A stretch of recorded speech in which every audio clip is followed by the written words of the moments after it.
What's up, guys? It's John Dominique, the Soul Proponent. Today, I want to talk about peacetime.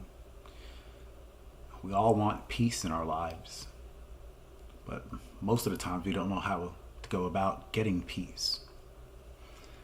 The ego identity has ideas, expectations, hopes, desires of obtaining peace in a certain way.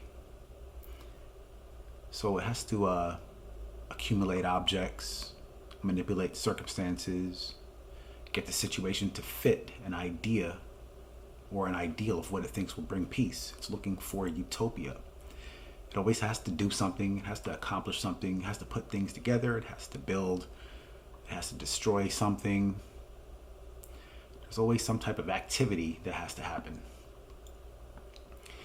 And we need to look at this deeply, very deeply. Because most of us are just living on the surface. We don't even know. We want peace, but we don't know where to find it. And we know that the usual way that we go about living our lives doesn't bring peace. We can see it in our history. It doesn't take a rocket scientist. You just look in the history books and you can see our history is littered with war, mankind. So we're looking for peace. And I'm here to propose that there's a better way. That better way is to look deeper. First, we need to look inside of ourselves. That's the path, the method, the way. But if you examine, most of the times, ego identity, personality does not want to do this. It just wants to stay on the surface. It doesn't want to go deep. Because if it goes deep, it'll face challenges that it would rather avoid. So it represses awareness. It wants to avoid the truth. It wants the pleasure of avoiding the truth. It doesn't want to face the truth in its entirety. It's inconvenient. And it would rather act according to the need to seek pleasure and avoid pain. That's its mode of operation. So peacetime is already in our hearts, but we don't know this. Most of the times, if you look at it closely, the ego is at war with itself. And this war is projected out onto the world around us. There's suffering. The war comes from divisions inside of ourselves, unconscious divisions. We don't know this is a thing most of the times. So we have like relationships with objects and people, and as we live our lives, the major relationships we have first is with our mother and our father, our parents, and our authority figures. Now, this is a normal part of society and civilization. I'm not saying there's anything bad about it. I'm not saying to get rid of relationships. I'm saying we need to see it deeply and continue to see it as deeply as possible in as many different angles as possible in order to go on the path to enlightenment and spiritual awakening. So the relationships cause divisions because we're always choosing one side or another. If ego doesn't choose either the authority figure or, let's say, the submissive person, doesn't know what else to do. These dynamics are built into the fabric of our civilization. Judgment between good and bad, right and wrong. We're identified with this. We can't let it go.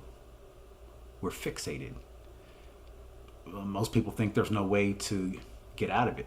And really there isn't. But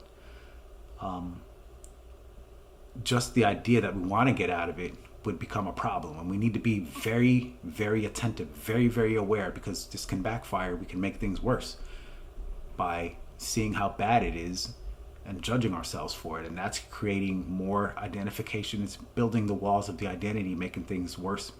The identity is just getting stronger because it's identifying with the person who wants to get out of the division and out of the war and out of the suffering.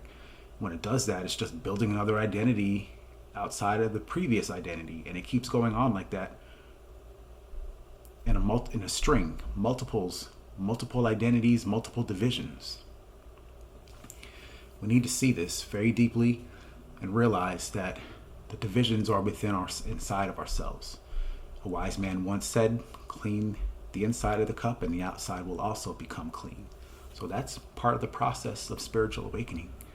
Looking inside of ourselves, seeing these divisions, seeing how we're attached and fixated and identified with either being the authority figure, or the one who's being submissive, the parent or the child. However you want to coin that phrase, or however you want to say it. So these divisions, it's a whole dynamic of psychology called object relations. These object relations are characteristic of all of our relationships.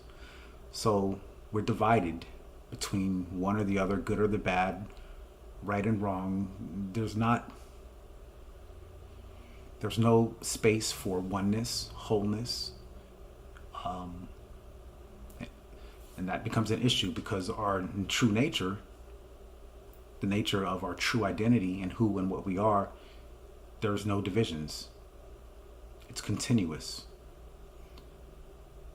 And this is kind of a difficult thing to grasp because the ego has no basis for it. It has no category of experience that would be equivalent to it. So a lot of times it'll just imagine what would be good, what would be bring it this peace that it's looking for. It's looking for peace, but it doesn't know how to go about it. It wants peacetime, but it ends up making things worse most of the time.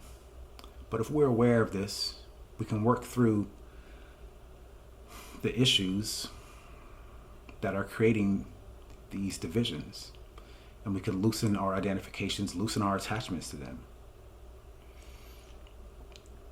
So peacetime, to get to peace, we have to see that we're one, we're indivisible, we're whole, undivided. That's where we come from. But if we're coming from a place of wanting to resolve the divisions, we're making things worse.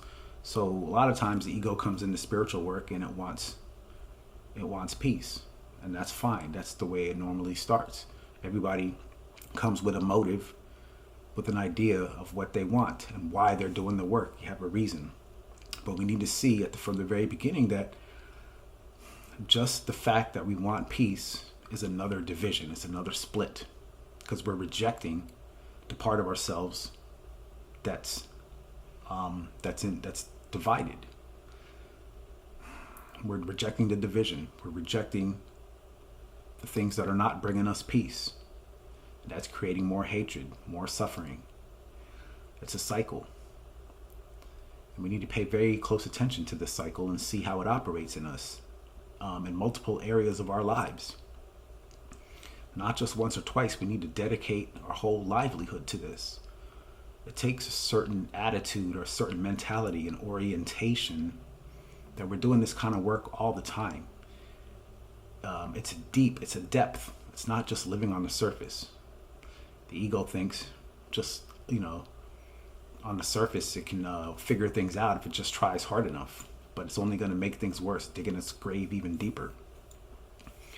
So there is such a thing as peacetime. It's our natural state, oneness, tranquility, what's the word?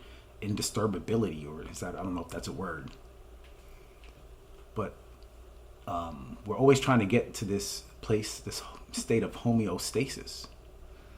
But we don't know how to go about it because we don't know any better. We're attached to this identity. And I'm not saying to not be attached to the identity, because the identity is important for us to survive. I mean, this is it has important functions for us as humans, and that's fine. Civilization and society can't really operate very effectively without having the identity, but we don't have to allow it to overwhelm us and take us over and be unconscious all the time, because if we do that, we're just going to continue to get the same things we've been getting. And you can see in history, the way things are, people don't know any better, and they just continue to pass on whatever whatever divisions and war that they have within inside themselves to their own children, and then their children passes on to the next children through the generations. It accumulates, it snowballs out of control, and we have war, we have division, we have people hating each other, and it's like that all the time, and we don't think it'll ever get better. It's a difficult place to be for people who don't know any better. There is such thing as peacetime. And the peacetime is already here and now. It's not about wait until XYZ happens. Wait till we get rid of all the bad stuff and get all the good stuff. That's not it. That's creating more division, creating more war. That's not peace. That's not the peacetime I'm talking about. The peacetime starts with inside of ourselves. It depends on where we come from. And that orientation is what we need to cultivate. That's part of the spiritual awakening, is seeing and understanding that all we are is peace. That's all there is. Anything else is just imaginary. And you can see this for yourselves. If you look closely enough, if you go deeply enough, you'll see, if you do enough spiritual work, you'll see that there's emptiness. That emptiness, if you really want to judge it, is nothing but peace. It's a peacefulness, a restfulness. It can't be disturbed. And that peace overwhelms us, but we're scared of it because we're locked into the system of judgment. We have to either say it's good or it's bad, one way or the other. There's not one instance where we can stop judging. This is the one instance in spirituality where we need to quit judging. And that's the moral of the story of Adam and Eve, biting the forbidden fruit. We're the ones who are biting the forbidden fruit. It's not the first bite of the forbidden fruit that does the most damage. It's the last bite. And that's us. We're the ones who are biting. That's the last bite. We don't know when to quit. So we learn to quit judging and allow that peace to be there. Allow it to overwhelm us. Allow us to be dissolved and absorbed in it. Then we can begin the process. But most people won't come to this place because they're too proud. They're too proud to think that, oh, I know which way to go to get peace. I know what to do, X, Y, Z. The next person comes, oh, that's not how to do it. This X, Y, Z is better than your X, Y, Z. And here we go. More division, more war, more conflict.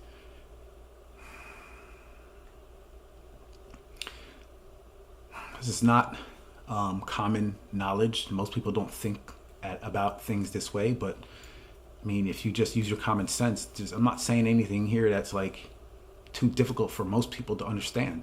But the tricky part is that we have to put this in practice and we have to live according to it. That's where the work begins. Most people will just, it'll just go in one ear and out the other. They'll do practice for a couple of days and go right back to how they were before. There's always something more important. That's something more important. We need to see that. What is it? What's in the way? Why are we so identified and taken over by these ideas? And you can see the ideas of how we want things to be, the things that we think will bring us peace, we're attached to them, we're fixated. These are just ideas. They're thoughts in our heads. They're concepts. They don't even really exist, to be honest with you. If we look at it closely, so human rights. If everybody has human rights, the world would be a much better place. That might be true. But also is true, and people, get this thing twisted because they don't believe in God, but they do believe in human rights. But there's no actual physical corresponding object to this thing called human rights. It's made up. It's a concept. It's an idea. Nothing wrong with that. But then they question why there's no, they say we believe in human rights because it helps, it's good for humanity, but then they don't believe in God. They got it twisted. People say, well, if there is God, where is God activity? How come you don't see him? How come he doesn't move? God has been acting since the dawn of civilization. It's here and now. And then here's the issue. God doesn't act like we have these ideas and concepts. We think we know, we have these expectations. Our expectations are always wrong. You can't predict God. All right. So we predict that if there is a God, then X, Y, Z will happen. We shouldn't have any suffering. There shouldn't be anything bad in the world. Okay, so we need to question ourselves, our ideas. We're contrasting and comparing our idea of what we think would be good to what exactly is. And then we're using that idea of what we think is good as something to hang on to. But it's a fantasy. It's a utopia. It's an idea, an imaginary an imaginary thought in our heads. And we hold on to these ideas like they're fact, like they actually exist. And we don't see that we're the ones, these ideas are the causing the suffering, our attachments to them. We need to just let these attachments go. Quit the fixations. And this is difficult to do because people end up hopeless. They end up despondent. It's like, well, what's left? There's nothing left. And that's the point. That's the beginning. That marks the start of our own beginning. We don't know. We don't know the way. We don't know what should happen. We're not God. We're not on the throne of judgment. We have things upside down and backwards. And you can tell easily because the way things have been going, they've been working, have not been working. We need something else, something radical. We need a transformation. That's what the spiritual practice is all about. We're so worried about what everyone else is thinking, what everyone else is doing. We have to quit that. We have to worry about ourselves, turn the light of consciousness inward toward ourselves, because that's the path. Go inside ourselves and continue to go inside ourselves. So, wise man once said, he who looks outside dreams, he who looks within awakens. Those are the words that we need to live by if we want to get this peacetime. So there's a method, there's a way to peace. It's not what we think about. It's not the usual way of going about it, signing a treaty, making agreements, waiting for XYZ to happen, waiting for the borders to close or waiting for the borders to open, waiting to deport these people out of here because they're causing me suffering. That's not it. It's internal. And even if we see other people doing all these things to get whatever they think is going to be peaceful, we have to be able to let go of that, because that's going to create more frustration, more drama for us. It's only going to make things worse if we're just going to identify with another identity that's going to be fighting the battle. And that's not the way. The way is internal and towards inside ourselves. So this idea of peacetime is a thing. Is a thing that I want to talk about, I want to discuss, to bring to the light of our awareness. I think it's important. This is a message not most people are going to tell you. Most people are not going to be aware that this is something to be aware of. Peacetime. It's in your heart. It's here. It's now. John Dominique, the Soul Proponent.